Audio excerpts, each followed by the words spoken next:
नमस्कार, मेरा नाम बिंदु भूषण दुबे है। सृष्टि रक्षा चैनल की ओर से आज हम बात करेंगे झारखंड में कचरा प्रबंधन का हुआ बुरा हाल, जीना हुआ मुहाल। जी हाँ, झारखंड राज्य में चारों तरफ बिखरे पड़े कचरे, हर गली में आ रही बदबू इस बात की गवाही देती है कि न सिर्फ कोरोना संक्रमण बल्कि ऐसे सैकड़ों बीमारियां यहाँ की लचर व्यवस्था के कारण उपजी है। डॉक्टरों के क्लिनिक के बाहर लंबी कतारें, दवाई दुकान में खड़ी मरीजों की लंबी पंक्तियां ये गवाही दे रहा है कि यहाँ कचरा प्रबंधन का बहुत ही बुरा हाल है। हाल के दिनों में जब से कोरोना संकट प्रारंभ हुआ, सड़कों के किनारे कचरों की भरमार देखकर कभी कभी मन शिहर उठता है कि यही कचरे हैं, जैसा कि हम आपको दिखा रहे हैं, यही कचरे हैं जो बीमारियों की उद्गम स्थली है, बीमारियों को जन्म देती है। सबसे पहले मैं आपको बताना चाहूँगा कि कचरों के प्रकार के बारे में हम थोड़ा प्रकाश डालें और कचरों के प्रकार की व्याख्या मैं अपने अध्ययन के आधार पर आपसे करूं। सबसे पहला कचरा जो हमारे जीवन के लिए बहुत खतरनाक है, बहुत डेंजर है, उसे हम बायोमेडिकल वेस्ट कहते हैं। बायोमेडिकल वेस्ट को हम 3-4 भागों में बांट कर रखते हैं। क्या है बायोमेडिकल वेस्ट? एक अस्पताल से 4-5 किस्म के कचरे निकलते हैं। पहला कचरा, जब अस्पताल के ऑपरेशन वार्ड के अंदर एक इंसान की चीर फाड़ होती है, उसके शरीर से निकले हुए खून, मांस, बीमारी की विकृतियाँ, वो सारी विकृतियाँ मेडिकल वेस्ट कहलाती है। उसका लिक्विड फॉर्म, जो भी खून, पेशाब, पखाना और अन्य विकृतियाँ हैं, वो मेडिकल वेस्ट की लिक्विड बायोमेडिकल वेस्ट है।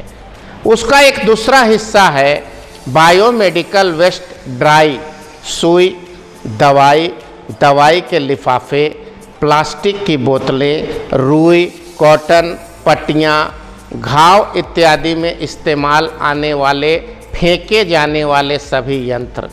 ये दूसरे प्रकार का कचरा हॉस्पिटल का है। तीसरा कचरा है लिक्विड मेडिकल वेस्ट, पेशाब, पखाना, उस हॉस्पिटल से निकलने वाले गंदे पानी, ये तीसरा हिस्सा है।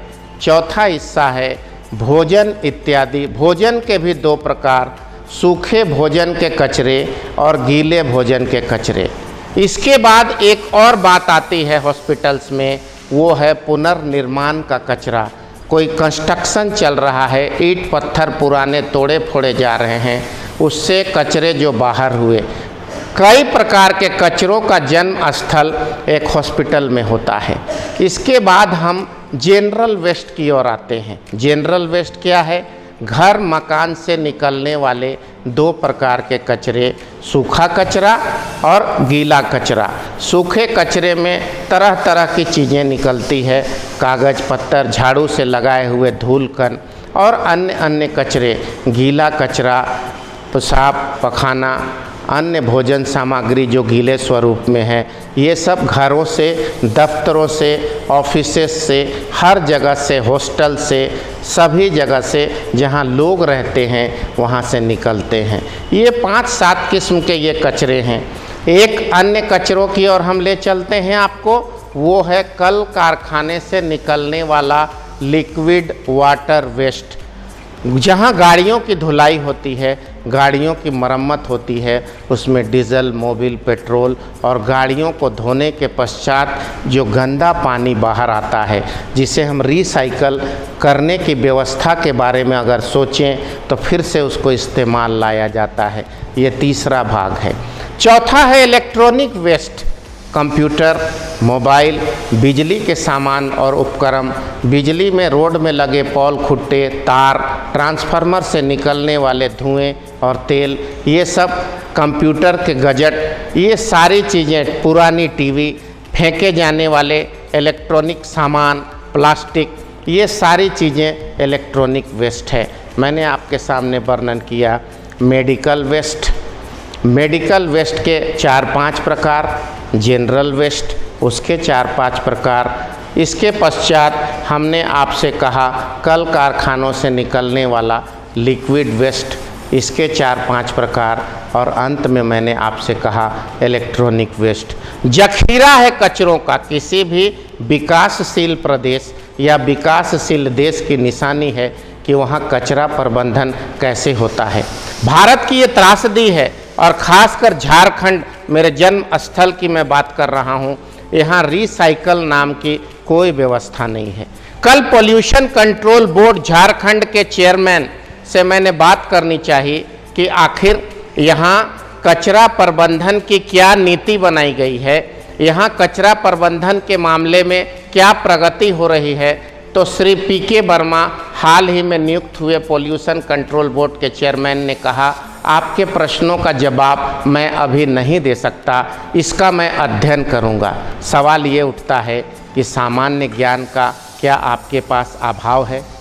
आप लिख कर दीजिए, आपके जो सवाल हैं उसका जवाब मैं अध्ययन करके आपको बताऊंगा कुछ दिनों के पश्चात। बड़ी हास्यास्पद स्थिति है। जो सामान्य ज्ञान की बातें हैं उससे यहाँ के प्रदूषण नियंत्रण बोर्ड के चेयरमैन को कोई जानकारी नहीं है। उन्हें आप लिखित रूप से प्रश्न दीजिए, उसका जवाब वो देंगे, ढूंढेंगे, अध्ययन करेंगे। चारों तरफ बदबदाती हुई नाली, निकलते हुए पेशाब और पखाना। झारखंड की राजधानी रांची के बीचों बीच करोड़ों रुपया खर्च करके बना हुआ विवेकानंद का लेक में एक पार्क, बड़ा तालाब के लेक में एक पार्क, उस पार्क के चारों तरफ कई एकड़ में फैला तालाब, जल कुंभी का घास उसके ऊपर उगा है, और पूरी तालाब के सामने आप 5 मिनट खड़े नहीं हो सकते। उसके आसपास मुर्गे, मछली, अंडा बेचने वाले वो फल सब्जी और मुर्ग मछली मांस के वेस्ट को उसमें लाकर डालते हैं। दिन रात मुर्गे के पंख, मछलियों की अतड़िया, बकरों के वेस्ट जो इस्तेमाल में नहीं लाए जाते उस तालाब में लाकर डाल दिया जाता है। न तो इस पर सरकार का ध्यान है, न तो नगर निगम का ध्यान है। हृदय विदारक स्थिति ये है कि खुली सड़क अल्बर्ट एक्का चौक के सामने, सदर अस्पताल के सामने कूड़े के ढेर में चारों तरफ प्लास्टिक के पैकेट्स बड़े बड़े बोरे में कचरे, मेडिकल वेस्ट भरकर सड़क पे फेंके जा रहे हैं। मानो ऐसा दिखाया जा रहा है कि कोरोना हम खुद पैदा करने वाले हैं। ये छुआछूत की बीमारी ने पूरी दुनिया को हिला दिया है। पर कचरा का प्रबंधन देखकर ऐसा लगता है कि कचरे के प्रबंधन के नाम पर नगर निगम के कुछ मजदूर जो फिलहाल हड़ताल में चल रहे हैं, वो आते हैं, ट्रैक्टर में बेलचा लगाकर कचरा गीला सब कुछ उसी में डालते हैं और शहर के किनारे ले जाकर उसे डंप करते हैं। बीमारियों का एक बड़ा खादान खोल दिया गया है। बहुत अजीब स्थिति है, जीना मुहाल है, कचरे का बुरा हाल है। यहाँ के लोग मन मस्त हैं, और तो और यहाँ के मंत्री भी कोरोना ग्रस्त हैं। मुख्यमंत्री भी क्वारंटाइन में थे, अभी सक्रिय हुए हैं। मैं ये सिर्फ कहना चाहता हूँ कि क्या यहाँ कचरा के प्रबंधन की सुचारू रूप से व्यवस्था हो सकती है, या फिर यहाँ पर कचरा प्रबंधन के नाम पर पोल्यूशन कंट्रोल बोर्ड जो सिर्फ सफ़ेद हाथी है, वहाँ के अध्यक्ष के रूप में, वहाँ के प्रबंधन के रूप में कुछ जानकार और काबिल लोग बिठाए जा सकते हैं। झारखंड के लोकप्रिय विधायक पर्यावरणविद देश के सरयू राय जी ने भी लिखित रूप से आपत्ति दर्ज की है कि झारखंड प्रदूषण नियंत्रण बोर्ड के अध्यक्ष पीके वर्मा की नियुक्ति उचित नहीं है। एक व्यक्ति जो राज्य का प्रधान मुख्य वन संरक्षक, principal chief conservator of forest भी है, और वही सेम व्यक्ति पोल्यूशन कंट्रोल बोर्ड का चेयरमैन भी है। और पूछने पर ये जवाब आता है कि हम अध्ययन करेंगे, हमें कोई जानकारी नहीं है। त्राही त्राही कर रही है झारखंड की राजधानी, हमें जागना होगा।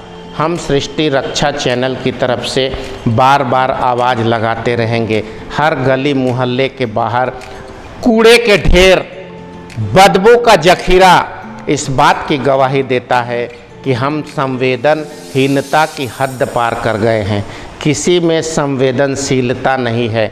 आप रांची के फिरायालाल से ओवरब्रिज की तरफ बढ़िए, पास के डेली मार्केट से बजबजाहट और गंदगी की बू आएगी। सदर अस्पताल से एक अजीबो किस्म का प्रदूषित हवा आएगा। Rajendra institute of medical science जो झारखंड की सबसे बड़ी हॉस्पिटल है, उसके अगल बगल में कूड़े के अंबार नज़र आएंगे और बदबू ऐसा कि आपका जीना मुहाल हो जाए। मास्क भी काम न करे। मैं सिर्फ इतना कहना चाहता हूँ कि आज रांची और रांची के आसपास का वातावरण त्राही त्राही कर रहा है। रांची से रातू के जाने वाले मार्ग में एक गांव है झीरी, वहाँ पे डंप यार्ड बनाया गया है। जब भी उसके बगल से हम गुजरते हैं तो नाक पे सामान्य दिनों में जब यहाँ पर कूड़ा प्रबंधन की व्यवस्था थी अथवा नहीं थी, लॉकडाउन की व्यवस्था थी नहीं थी, वहाँ पे कूड़े का अंबार है। उस कूड़े को हैंडल करने का, उस कूड़े को रिसाइकल करने का, उस कूड़े को क्लासिफाई करके विभाजित करने की कोई योजना, कोई कार्यक्रम कहीं पर नहीं दिखा। अगर हम रिसाइकिल की ओर जाएं, वेस्ट को डिफाइन करें, लिक्विड वेस्ट को अलग करें, उसके पानी को निकाल कर रिसाइकल कर उपयोग में लाया जा सकता है। कुछ कूड़ों को नेचुरल केचुआ खाद में, खासकर मांस, मछली और मुर्गे के कचरे को हम रिसाइकल करके नेचुरल खाद बना सकते हैं, केचुआ खाद बना सकते हैं। बाकी जो मटेरियल्स रिफॉर्मेशन के तौर पर, पुनर्निर्माण के तौर पर घरों के कचरे जो निकलते हैं, ईंट पत्थर लोहा किवाड़ी खिड़की शीशा, उसे पुनर्निर्माण में लाया जा सकता है। लेकिन महज कचरे प्रबंधन के नाम पे इतनी सी खानापूर्ति कि आपके घर के कचरे को उठाकर रांची से रातू के मध्य झीरी बस्ती में डंप यार्ड में भर देना, या शहर के बाहर बूटी मोड़ के आसपास डंप यार्ड बना देना। चारों तरफ कचरों का अंबार है। कचरों के प्रबंधन का बहुत बुरा हाल है झारखंड में। सिर्फ इतनी सी खानापूर्ति है कि आपके घर में कचरा वाला आता है, गाना बजाता हुआ आता है, आपके कचरे को लेता है और आपके घर का कचरा 5 किलोमीटर दूर किसी और गांव के घर के सामने डाल देता है। आपकी बीमारी किसी और के मत्थे मढ़ देता है। स्वच्छ भारत अभियान, भारत के यशस्वी प्रधानमंत्री की जो योजना थी, वह झारखंड में मर चुकी है। 2 अक्टूबर 2014 से लेकर 2 अक्टूबर 2019 तक स्वच्छ भारत अभियान की 5 वर्षीय स्वर्णिम योजना अंतर्राष्ट्रीय जगत में भारत ने स्वच्छता के आयाम गढ़े। वो योजना 2 अक्टूबर 2019 को समाप्त हो गई और उसके तहत काम करने वाले स्वच्छता कर्मी नौकरी से निकालकर सड़क पर खड़े कर दिए गए। सरकार के किसी नुमाइंदे ने ये कोशिश नहीं की, मंत्री हो या मुख्यमंत्री हो या अधिकारी हो, किसी ने ये कोशिश नहीं की कि स्वच्छ भारत अभियान का 2 अक्टूबर 2019 के बाद क्या अंजाम होगा। बहुत बड़ा सवाल हमारे और आपके सामने है। अगर कचरे की यह दुर्व्यवस्था रही तो बीमारी 10 गुने रफ्तार से, 100 गुने रफ्तार से बढ़ेगा। हमारा जीना मुश्किल होगा। कोरोना एक वायरस ने पूरी दुनिया को हिला दिया है। ऐसे कई बेनामी अदृश्य लाखों वायरस वायुमंडल में हैं। अगर हम उसे आने का न्योता प्रदूषण फैला कर देते हैं तो फिर हमारा भविष्य अंधकार में है। हमारी आने वाली पीढ़ी विकलांग पैदा हो रही है। महिलाओं का गर्भपात हो रहा है। बूढ़े और कमज़ोर लोग, जीना उनका बेहाल हो गया है। मैं विस्तार से हमने कचरे के बारे में, कचरे के दुर्व्यवस्था के बारे में, बदहाली के बारे में आपके सामने बात रखी है। आपको आगे तय करना है। सृष्टि रक्षा चैनल अपनी आवाज़ लगाता रहेगा। बिंदु भूषण दुबे आज इसी बात के साथ इजाज़त लेता है। एक नए प्रश्न के साथ फिर आपके सामने उपस्थित होऊंगा। वंदे मातरम। नमस्कार।